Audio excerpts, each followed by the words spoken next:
ఇప్పుడు ఏదైతే Khammam issue yes దగ్గర దగ్గర 1000 కుటుంబాలు అక్కడ ఎలాంటి నోటీస్ ఇవ్వకుండా ఇళ్లను కూల్చివేసి రోడ్ల మీద పడేశారు. అలాగే ఫుడ్ లేని పరిస్థితి ఎలా చూస్తుంది? దీని వెనక తుమ్మల నాగేశ్వరరావు ఉన్నాడని తుమ్మల నాగేశ్వరరావు ఒకటి గుర్తుపెట్టుకోండి. ఖమ్మం ల్యాండ్ అనేది, ఖమ్మం భూమి అనేది వాస్తవానికి ఖమ్మంలో ఆ భూదాం భూమి, అది గతంలో ఒక భూస్వామి భూదాం భూమి ప్రభుత్వానికి ఇచ్చాడు. ఏమని? నిరుపేదలకు పంచండి, ఇది నిరుపేదలకు పంచండి అంటే అప్పుడు నిరుపేదలకు ఇవ్వడం జరిగింది. ఉమ్మడి రాష్ట్రంలో నిరుపేదలకు ఇవ్వడం జరిగింది. ఆ ల్యాండ్, ఆ భూమి అంతా నిరుపేదలకు 60 గజాలు 100 గజాలు ఇట్లా ఇవ్వడం జరిగింది. అది అప్పుడు ఇచ్చినటువంటి భూమికి ఏంటంటే ఇచ్చిండ్రు, కానీ దానికి కాగితాలు సర్టిఫికెట్స్ వాళ్ళకి ఇవ్వలేదు. పోయి భూదాం భూమి ఉమ్మడి రాష్ట్రంలో జరిగిన సంఘటన, అది ఇప్పుడు కొత్తగా జరిగింది కాదు. ఒక భూస్వామి ఆ భూదాం ట్రస్ట్ కింద వాళ్ళకి ఇచ్చాడు. వాళ్ళకి ఇస్తే ఇది నిరుపేదలకు ఇవ్వండి, భూమి లేనటువంటి వాళ్ళకు, గుడిసెలు లేనటువంటి వాళ్ళకి ఇచ్చేయండి అంటే ఆ నిరుపేదలకు ఇచ్చినట్టు భూమి 2014లో కేసీఆర్ ముఖ్యమంత్రి అయినాక, కేటీఆర్ మంత్రి అయినాక, పువ్వాల అజయ్ కుమార్ అని మంత్రి అయిన తర్వాత ఆయన అనుచర వర్గం, అక్కడ ఇబ్బందుల అనుచర వర్గం అందరూ కూడా 2015-16లో వాళ్ళ దగ్గరికి వెళ్ళి మీకు కాగితాలు ఉన్నాయా, ఆ నిరుపేదలందరినీ, ఆ భూములు 60 గజాలలో 100 గజాలు వేసుకున్నటువంటి గుడిసెలు వేసుకున్నటువంటి వాళ్ళందరినీ మీకు కాగితాలు ఉన్నాయా, మీకు సర్టిఫికెట్లు ఉన్నాయా అని అడిగి, లేవు కాబట్టి మా గవర్నమెంట్ చెయ్యదు అని పువ్వాడి అజయ్ కుమార్ మంత్రి, ఆనాడు మంత్రి 2015-16లో ఆనాడు మంత్రిగా ఉన్నప్పుడు, తర్వాత ఎమ్మెల్యేలు అనుచర వర్గం టీఆర్ఎస్ వాళ్ళకు సంబంధించిన వాళ్ళు మీరు ఆ భూములు మాకు ఇచ్చేయండి అని 1 లక్షకు 2 లక్షలకు 3 లక్షలకు వాళ్ళకు డబ్బులు ఇచ్చి ఆ భూములన్నీ కాజేశారు. మొత్తం 62 ఎకరాల భూమి మొత్తం వాళ్ళు తీసుకొని రియల్ ఎస్టేట్ చేశారు. అక్కడ రియల్ ఎస్టేట్ చేసి కోట్ల రూపాయలు వచ్చినాయి వాళ్ళకు. ఎవరికే?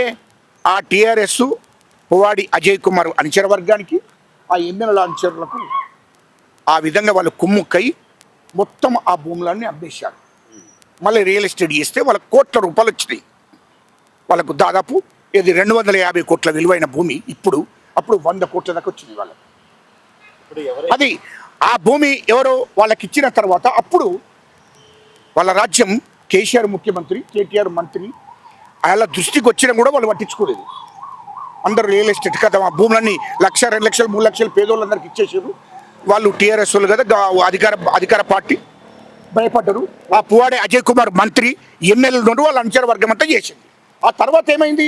మా గవర్నమెంట్ వచ్చింది, వెంటనే విచారణ జరగాలని ఇప్పుడు అక్కడ ఉన్న వాళ్ళు పేదవాళ్ళు కదా, పేదవాళ్ళు కొంతమందే ఉన్నారు, కొనుక్కున్నోళ్ళు, వాళ్ళు కూడా కొనుక్కున్నోళ్ళే పాపం, వాళ్ళకి ఫ్రీగా ఇచ్చింది కాదు ఆ భూమి. సరే, ఇప్పుడు ఎవరైతే ప్రభుత్వంలో మీ మంత్రులు ఉన్నారో, పొంగులేటి కానీ తుమ్మల కానీ, అప్పుడు కూడా గత బీఆర్ఎస్ ప్రభుత్వంలో ఉన్నారు కదా ఇల్లు. అవును, ఇప్పుడు వీళ్ళకి కూడా ఉంది కదా బాధ్యత, వీళ్ళు కూడా దాంట్లో ఉంది. అదే నేను అంటున్నా, అప్పుడు టీఆర్ఎస్ గవర్నమెంట్ ఉన్నప్పుడు జరిగింది. ఇప్పుడు శ్రీనివాసరెడ్డి గారు ఉన్నారా, వాళ్ళు ఉన్నారా, నాకు సంబంధం లేదు. కానీ అప్పుడు బీఆర్ఎస్ గవర్నమెంట్, అప్పుడు మంత్రి ఎవరు? మంత్రి అప్పుడు కూడా ఆయన మంత్రి కదా, అప్పుడు ఈయన మంత్రి. కాబట్టి టీఆర్ఎస్ చేసిన కార్యక్రమమే అది, టీఆర్ఎస్ చేసింది కాబట్టి. ఎవరిని కాంగ్రెస్ లో పుట్టలేదా నీకు తెలియదు? ఆయన టీడీపీలో పుట్టిన ఆయన, అది గుర్తుపెట్టి కాంగ్రెస్ అది కాంగ్రెస్ లో కాదు, అసలు తెలుగుదేశంలో పుట్టినంటే. ఒకటే ఈ ల్యాండ్ ఆనుకునే పొంగులేటి శ్రీనివాసరెడ్డి ల్యాండ్లు ఉన్నది, వాటిని కాపాడుకోవడానికి డైవర్ట్ చేస్తున్నారు. ఆ విషయం కాదు. ఇప్పుడు ఆ భూములన్నీ టీఆర్ఎస్లో ఎవరైతే పువ్వాడి అజయ్ కుమార్ అనుచర వర్గం, ఎమ్మెల్యేల అనుచర వర్గాలు, ఆనాడు టీఆర్ఎస్లో ఉన్నటువంటి ఎమ్మెల్యేలు మంత్రులు ఎవరైతే ఉన్నారో వాళ్ళ అనుచర వర్గమే రియల్ ఎస్టేట్ చేసింది వాస్తవం. మళ్ళీ బయట వాళ్ళకి అమ్మేశారు. తర్వాత మా గవర్నమెంట్ వచ్చినాక వెంటనే కలెక్టర్ చెప్పి, ఆర్డీఓకి చెప్పి విచారణ అయ్యిందంటే. గతంలో మీ ముఖ్యమంత్రి ప్రతిపక్షంలో ఉన్నప్పుడు ఒక మాట చెప్పిండు, ఒకవేళ కనుక పేదల ఇల్లు కట్టుకున్నట్టయితే రెగ్యులర్ చేయొచ్చు కదా, వాళ్ళని కూడా కొడితే ఏమొస్తుందని చెప్పేసి కొంత వీడియో సర్క్యులేట్ అవుతుంది. మరి అప్పుడు మీకు ఏమో పేదలు గుర్తొచ్చింది, కానీ ఇప్పుడు పేదల ఇల్లు ఇప్పుడు కరెక్ట్ పాయింట్ అది, మీరు అడిగింది కూడా వాస్తవమే. అయితే ఇప్పుడు మా ముఖ్యమంత్రి గారు ఆదేశాలు ఇచ్చాడు. ఏమని? అప్పుడు రియల్ ఎస్టేట్ చేసి టీఆర్ఎస్ మంత్రి, ఎమ్మెల్యేల అనుచర వర్గం అంతా రియల్ ఎస్టేట్ చేసిండ్రు, వేరే వాళ్ళకి అమ్మేసారు కదా. ఆ భూమి విచారణ చేసి నిరుపేదలందరికీ కూడా ఇందిరమ్మ ఇల్లు కట్టి ఇచ్చేయాలి. అది మనం నిరుపేదలను కాదనొద్దు. సరే, వాళ్ళు తెలిసి తెలియక కొనుక్కున్నారు కానీ టీఆర్ఎస్లు చేసిన దుర్మార్గ పనులు మనం ఇప్పుడు అవి కాదు. మనం ప్రజలను చూడాలి, పేద ప్రజలకు ఖచ్చితంగా ఇందిరమ్మ ఇండ్లు కట్టియవలసిందే అని మంత్రి గారికి ఆదేశాలు ఇచ్చారు. మా శ్రీనివాసరెడ్డి గారు కూడా డైరెక్ట్ ప్రెస్ మీట్ పెట్టి చెప్పాడు. ఖచ్చితంగా నిరుపేదలందరికీ మళ్ళీ యథావిధిగా వాళ్ళకు ఇందిరమ్మ ఇండ్లు కట్టించి ఇవ్వడానికి సిద్ధంగా ఉంటాం. అదే ఖమ్మంలో అక్కడనే 100% అక్కడనే. 30 ఎకరాలు ఎవరు దోచేసినట్టు ఇప్పుడు 32 ఎకరాలు చూపిస్తారు అక్కడ. ఎక్కడ ఇప్పుడు భూదాన్ భూమిలో విచారణ జరుగుతుందబ్బా.